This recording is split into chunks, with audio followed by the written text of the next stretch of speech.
સમયમાં લોકસભાની ચૂંટણી આવી રહી છે ત્યારે ડુપ્લિકેટ મતદારોનું લિસ્ટ શહેર ભાજપ સંગઠન દ્વારા મુખ્ય ચૂંટણી અધિકારીને સુપરત કરવામાં આવ્યું। આગામી સમયમાં લોકસભાનું ઇલેક્શન આવનાર છે ત્યારે મતદાર યાદીમાં ડુપ્લિકેટ અથવા તો 2 વખત નામ કાઢી નાખવા માટે વડોદરા શહેર ભાજપ દ્વારા જિલ્લા કલેક્ટરને રજૂઆત કરવામાં આવી હતી। વડોદરાના 31,000 જેટલા ડુપ્લિકેટ મતદારોનું લિસ્ટ કલેક્ટર અને મુખ્ય ચૂંટણી અધિકારીને સુપરત કર્યા હતા। શહેર ભાજપ સંગઠન અને ધારાસભ્ય કેયુર રોકડિયા અને ચૈતન્ય દેસાઈ ઉપસ્થિત રહ્યા હતા અને તમામ મતદારોની યાદી પેન ડ્રાઈવમાં લઈ જિલ્લા કલેક્ટરને આપવામાં આવી હતી।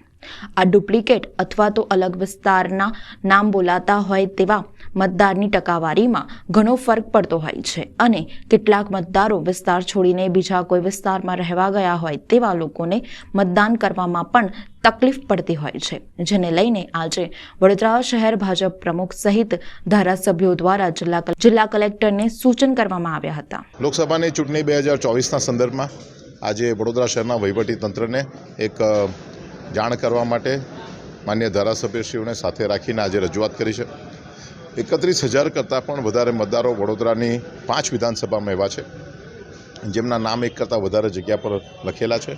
2 જગ્યા પર જ્યારે નામ લખેલા હોય ત્યારે પર્સન્ટેજમાં બહુ મોટો ફરક પડતો હોય છે અને સાથે સાથે આવા મતદારો 2 જગ્યા પર મતદાન ન કરે જોવાની પણ જવાબદારી છે। ત્યારે પક્ષ તરીકે આજે આ રજૂઆત અમે કરી છે।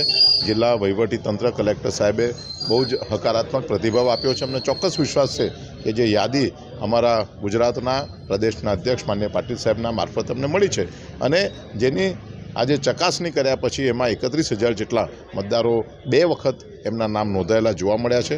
ત્યારે એના સંદર્ભમાં વહીવટીતંત્ર યોગ્ય કાર્યવાહી કરે।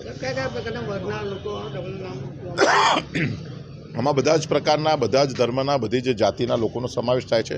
સામાન્ય રીતે એવા મતદારો છે કે જે મતદારો એક જગ્યા પર ભૂતકાળમાં રહેતા હોય ત્યારે એમનું નામ એ મતદાર યાદીમાં હોય, એમને સ્થળાંતર કર્યું હોય, એમણે ઘર બદલ્યું હોય, એમને વિસ્તાર બદલ્યો હોય, ત્યારે બીજી જગ્યાએ ગયા હોય ત્યારે પણ એમણે ફરી વખત મતદાર યાદીમાં નામ નોંધાવ્યું હોય અને જૂની જે જગ્યા છે ત્યાંથી નામ કમી ન થયું હોય એવા મતદારોની સંખ્યા મોટી હોય એવું પ્રથમ દ્રષ્ટિએ અમારા ધ્યાનમાં આવ્યું છે। તેમ છતાં પણ વહીવટીતંત્ર એમાં તપાસ કરી જે યોગ્ય લાગશે તે પ્રકારે નિર્ણય લેશે।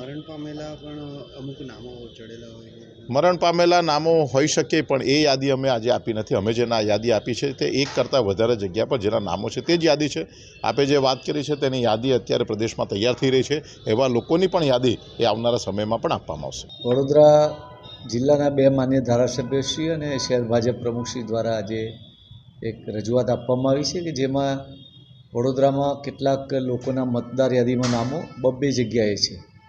આ માટે એમણે જે રજૂઆત અને માહિતી આપી છે એની ઈસીઆઈની ગાઈડલાઈન મુજબ ચકાસણી કરવામાં આવશે, નિયમાનુસાર કાર્ય કરવામાં આવશે।